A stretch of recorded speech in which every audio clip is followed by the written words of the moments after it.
ಅಡುಗೆಯ ರುಚಿ ಹೆಚ್ಚಿಸುವ ಕೊತ್ತಂಬರಿ ಸೊಪ್ಪು ನಮ್ಮ ಆರೋಗ್ಯವನ್ನು ಕಾಪಾಡುತ್ತದೆ. ಔಷಧೀಯ ಗುಣ ಇರುವ ಕೊತ್ತಂಬರಿ ಸೊಪ್ಪು ಅಡುಗೆಗಷ್ಟೇ ಸೀಮಿತವಲ್ಲ, ಅದು ಅನೇಕ ರೋಗಗಳನ್ನು ದೂರ ಮಾಡುವಲ್ಲಿಯೂ ಬಹಳ ಸಹಕಾರಿಯಾಗಿದೆ. ಕೊತ್ತಂಬರಿ ಸೊಪ್ಪು vitamin A, B, C, K, calcium, phosphorus, potassium, sodium ಮತ್ತು ಮ್ಯಾಗ್ನೀಷಿಯಂ ಮುಂತಾದ ಸತ್ವಗಳನ್ನು ಹೊಂದಿದೆ. ಇವುಗಳು ನಮ್ಮ ಶರೀರವನ್ನು ಆರೋಗ್ಯವಾಗಿಡುವುದರ ಜೊತೆಗೆ ನಮ್ಮ ದೇಹದ ಇಮ್ಯೂನ್ ಸಿಸ್ಟಮ್ ಹೆಚ್ಚಿಸಿ ಅನೇಕ ರೋಗಗಳನ್ನು ದೂರ ಮಾಡುತ್ತದೆ. ಲಿವರ್ಗೆ ಸಂಬಂಧಪಟ್ಟ ಅನೇಕ ಸಮಸ್ಯೆಗಳು ಕೊತ್ತಂಬರಿ ಸೊಪ್ಪಿನಿಂದ ದೂರವಾಗುತ್ತದೆ.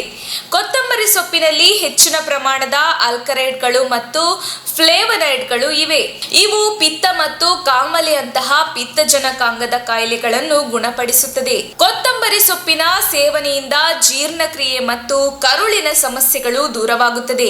ಜೀರ್ಣಕ್ರಿಯೆ ಸರಾಗವಾಗಿ ನಡೆದಾಗ ಹೊಟ್ಟೆಯ ಆರೋಗ್ಯ ಚೆನ್ನಾಗಿರುತ್ತದೆ ಮತ್ತು ಹಸಿವು ಕೂಡ ಚೆನ್ನಾಗಿ ಆಗುತ್ತದೆ. ಕೊತ್ತಂಬರಿ ಸೊಪ್ಪಿನಲ್ಲಿರುವ ಆಂಟಿ ಆಕ್ಸಿಡೆಂಟ್ ಗುಣ ಫ್ರೀ ರೆಡಿಕಲ್ಸ್ನಿಂದ ಉಂಟಾಗುವ ಸೆಕ್ಯುಲರ್ ಡ್ಯಾಮೇಜ್ ಅನ್ನು ತಡೆಯುತ್ತದೆ. ನಿರಂತರವಾಗಿ ಕೊತ್ತಂಬರಿ ಸೊಪ್ಪನ್ನು ಸೇವಿಸುವುದರಿಂದ ಶರೀರದ ರೋಗ ನಿರೋಧಕ ಶಕ್ತಿ ಹೆಚ್ಚುತ್ತದೆ. ಪ್ರತಿನಿತ್ಯ ಕೊತ್ತಂಬರಿ ಸೊಪ್ಪನ್ನು ತಿನ್ನುವುದರಿಂದ ಅನಗತ್ಯವಾದ ಸೋಡಿಯಂ ಮೂತ್ರದ ಮೂಲಕ ಹೊರಹೋಗುತ್ತದೆ. ಇದರಿಂದ ದೇಹವು ಫಿಟ್ ಆಗಿರುತ್ತದೆ. ಕೊತ್ತಂಬರಿ ಸೊಪ್ಪು ಕೊಲೆಸ್ಟ್ರಾಲ್ ಮತ್ತು ರಕ್ತದೊತ್ತಡವನ್ನು ನಿಯಂತ್ರಿಸಲು ಸಹಕಾರಿಯಾಗಿದೆ. ಮಧುಮೇಹ ರೋಗಿಗಳು ತಮ್ಮ ಆಹಾರದಲ್ಲಿ ಕೊತ್ತಂಬರಿ ಸೊಪ್ಪನ್ನು ಬಳಕೆ ಮಾಡಬೇಕು, ಏಕೆಂದರೆ ಇದು ರಕ್ತದಲ್ಲಿನ ಸಕ್ಕರೆಯ ಪ್ರಮಾಣವನ್ನು ನಿಯಂತ್ರಿಸುತ್ತದೆ.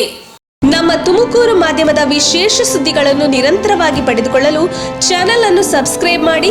ಕ್ಷಣ ಕ್ಷಣದ ಸುದ್ದಿಗಳಿಗಾಗಿ www.nammathumakuru.com ಗೆ ಭೇಟಿ ನೀಡಿ.